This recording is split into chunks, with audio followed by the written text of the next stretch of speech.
All right, picture this. You're lying in bed, heart shattered like cheap IKEA glass, scrolling through old messages like they're ancient love scriptures. You haven't eaten a proper meal in days. Your gym membership's collecting dust, your skin's breaking out, and somehow your Spotify knows exactly how to ruin your vibe. And worst of all, you're still thinking about someone who couldn't even be bothered to reply to your last wide text from 3 weeks ago. If that's ever been you, congratulations, welcome to the club.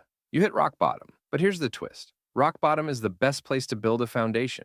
And in this video, I'm going to tell you how I went from desperate DMs to desirable DMs. From he's nice, but to he's different. From crying alone at night to having options. Yeah, bedroom top tier.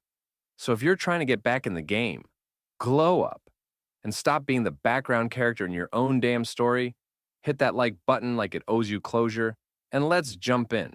Chapter 1, Rock Bottom, where legends start. Let me tell you a little story. The year was irrelevant. All you need to know is I was down bad, like Olympic level simping. I once took a 45-minute bus just to bring her her favorite iced coffee in winter while sick. She said thanks, gave me a fist bump, and walked back inside. Bro, the worst part? I still told myself, she's just shy. No, fam, she wasn't shy. She was emotionally unavailable, and I was her emotional Uber. I ignored the red flags like I was colorblind. I romanticized situationships harder than Netflix ever could. I sent paragraphs. I gave second chances. I listened to Marvin's Room like it was gospel. I was rock bottoming in 4K. And you know what hurts most about rock bottom? You start believing you deserve it.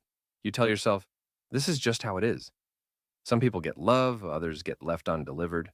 But no, that's the lie heartbreak feeds you. The truth? You're not broken. You're just unfinished. Chapter 2, The Wake-Up Slap. So what changed, honestly? One day I looked at myself in the mirror and I didn't even recognize the dude staring back. Messy hair, dead eyes, crumbs in the beard. I looked like I was starring in my own before picture. And I just snapped. I was like, this can't be it. I can't keep investing in people who wouldn't even Venmo me a coffee if I was dying. So I did something wild. I deleted her number, I archived the chats, I hit the gym, yes. But more importantly, I hit the books. I started learning about psychology, self-worth, confidence, communication. I was doing reps in the weight room and the mind room. I stopped watching romantic comedies and started becoming the main character in my own movie. You know how in anime, the main dude gets beat up for 12 episodes, then comes back with white hair and a sword made of light? That was me. But instead of a sword, I had cologne, fitted jeans, and boundaries. Chapter 3, Glow Up Mentality, How to Become Him. Let's talk glow-ups. Most people think it's just about the body. Abs, jawline, haircut. Cool. But the real glow-up is how you treat yourself. I started buying clothes that made me feel good, not just what was trending on TikTok. I created a morning routine, I made my bed, lit candles, played jazz. I was romanticizing my own damn life. I started walking like I had a soundtrack. I stopped chasing love and started choosing peace. And when you glow up like that, people notice. I went from let's hang out sometime texts to when are you free this week texts. Girls started asking me for playlists. I'd post a mirror selfie and exes would suddenly accidentally react with hard eyes. Funny how that works, right? It's not that I became hotter. I just became harder to impress. Selective, calm. I wasn't desperate anymore. I was desired. Chapter 4, The Exes Return and Get Left Unread. Let's not lie. We all want that comeback moment. That one where they realize they messed up. And trust me, it happens. But it's not always as satisfying as you think.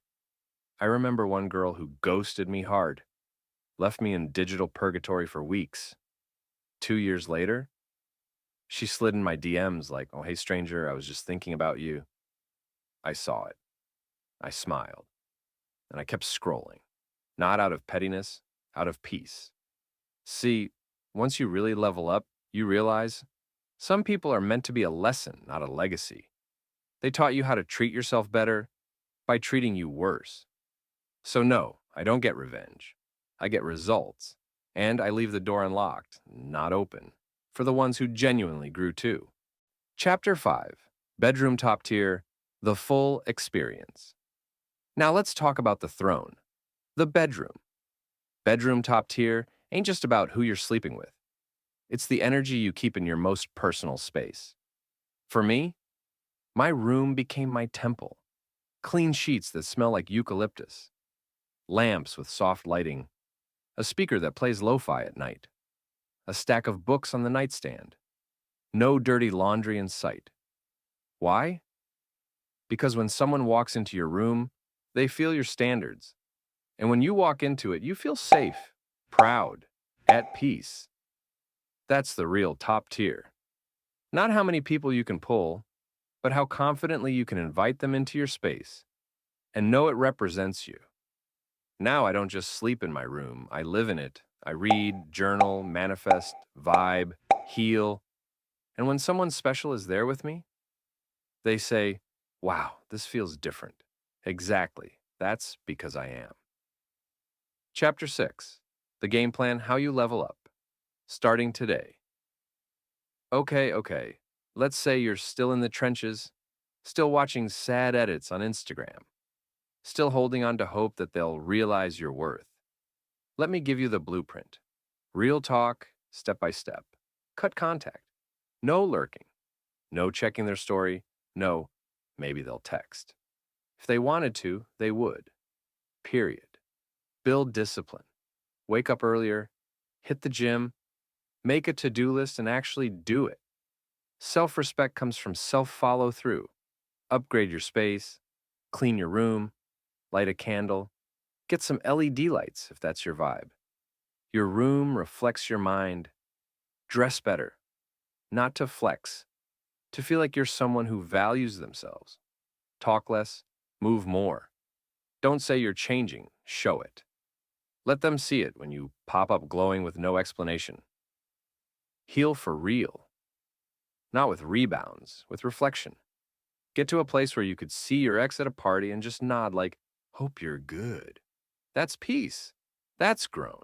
That's bedroom top tier energy trademark. Final lessons. Tattoo these on your soul. Let me hit you with a few final bars, rapid fire style. Your silence is louder than your sadness. Not everyone you lose is a loss. You're the table. Bring your own chair, your own playlist, your own wine. Love yourself like they never could. You don't need closure. You need momentum. And most importantly, don't dim your light for people who can't handle the brightness. Let them squint. You were never too much. They were just underqualified. If you vibed with this, smash that like button like it owes you emotional reparations. Comment the greatest lesson your heartbreak ever taught you. Let's heal in the comments together. And hit subscribe because every week we're turning pain into power and simps into certified starboys. No fake flexing, no pickup artist BS. Just real talk, glow-ups, and learning how to become the best damn version of you. You in? Let's rise, baby. This is Starboy Sam, your big bro in breakups and mentor in the modern dating jungle. And remember, just because someone couldn't love you right doesn't mean you're unlovable. It just means you got more leveling up to do, so that when the right one comes along, you're ready. Stay fly. Stay focused. Stay top tier. Peace.